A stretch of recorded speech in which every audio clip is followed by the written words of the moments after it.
Remember that? That was liberal filmmaker Michael Moore back in October predicting Donald Trump will win the election, listing all the reasons why Americans love Trump.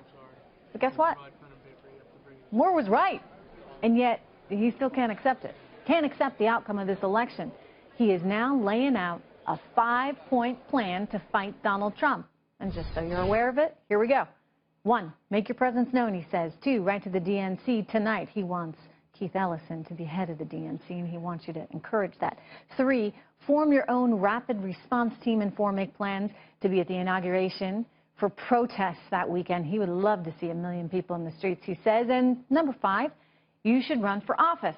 Well, we're just asking here, I mean, is the left ever going to realize that Donald Trump is now going to be their president, or are they going to continue to put up roadblocks like we have seen Maxine Waters do and like we may see Michael Moore do? Joining me right now, Democratic strategist Jessica Tarlov and American Majority CEO Ned Ryan. Good to see you guys. Hey, Trish. Good to see you, Trish. You know, if you read the fine print here, as I said, Moore is pushing very hard for Keith Ellison, who had ties to the Muslim Brotherhood, to run the Democratic Party.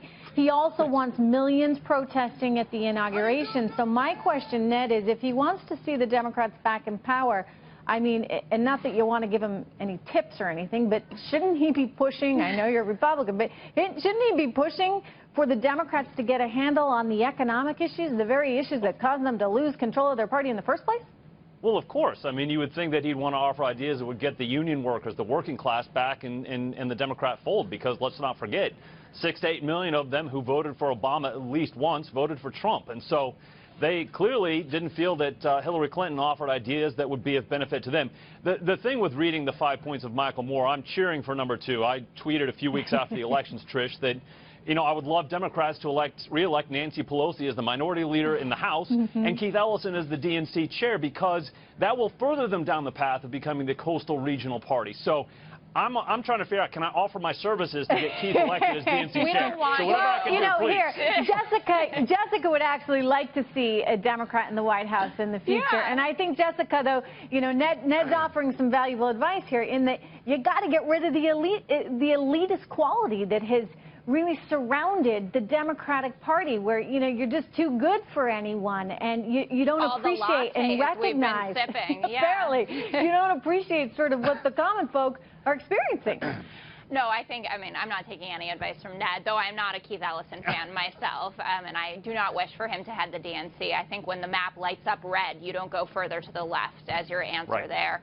I didn't think, though, that Tim Ryan was the right choice for to replace Nancy Pelosi. I think we're going to need someone new, obviously, and that's going to come down the road. He was young, but especially compared to her. He was from the Midwest. He understands what workers they're up against. I mean, you need some new blood, right? Oh, absolutely. And I think that's part of what Michael Moore is talking about, and what President Obama has been talking about getting better candidates in there, thinking, hey, I have some good ideas. Maybe I should run for office. Donald Trump isn't a seasoned politician. He went and did it. Huge name ID, obviously, and a lot of funds. We do need new blood. We need new ideas.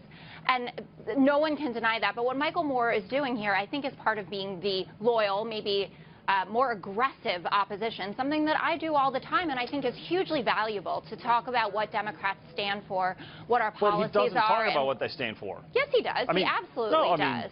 The thing that was interesting, and Tricia made that point, there are no real policy solutions being offered by Mark. I get it. I mean, he's offering, you know, we want to be resisting Donald Trump from day one. You know, that's good advice. If you have ideas, compelling ideas, get out there and be participatory in government. I can't knock him for that. But I think that my question in all this is I see a big 5-point plan, and the reality is you need some kind of way to get all those folks that have lost their jobs and, by the way, want to work and want the self-respect that comes with working and providing for your family. You got to offer them a path. And if you sort of hold up your nose and say we're too good for them, that's no political future. Think that is. Go ahead, Ned, and then to Jessica. But Trish, I think you're right. I mean, I think we are at a stage right now, as you saw in these recent elections.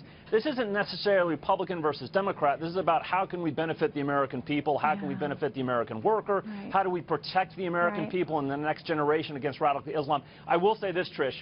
I actually agree with Michael Moore on point 5. I mean, that's what we do in American Majority. I agree with them too. We want to see more good people run for state and local office because that's where real change begins.